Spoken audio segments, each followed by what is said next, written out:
పచ్చని చెట్లతో, పక్షులతో, జంతువులతో ఒక అందమైన అడవి ఉండేది.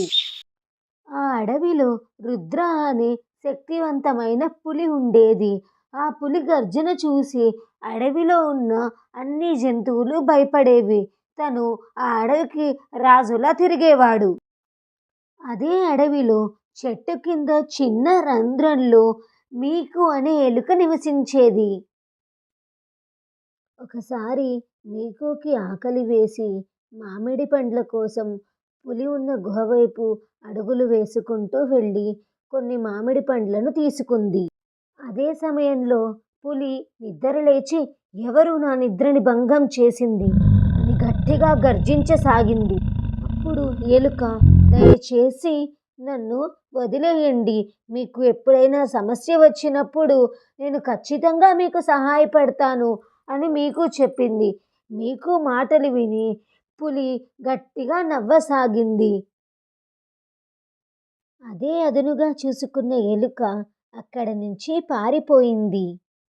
కొన్ని రోజుల తరువాత రుద్ర అనుకోకుండా ఒక వలలో చిక్కుకున్నాడు.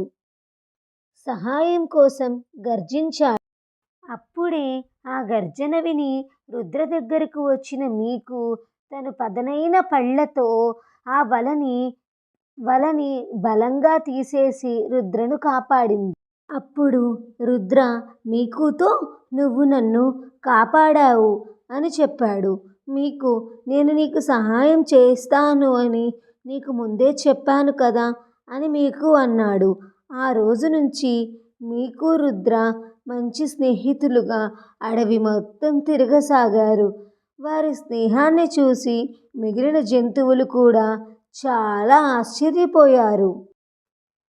స్నేహంలో చిన్న పెద్ద ఉండదని పులి మరియు ఎలుక నిరూపించారు. మరిన్ని అందమైన కథల కోసం నా ఛానల్ని సబ్స్క్రైబ్ చేసుకోండి, లైక్ చేయండి, షేర్ చేయండి.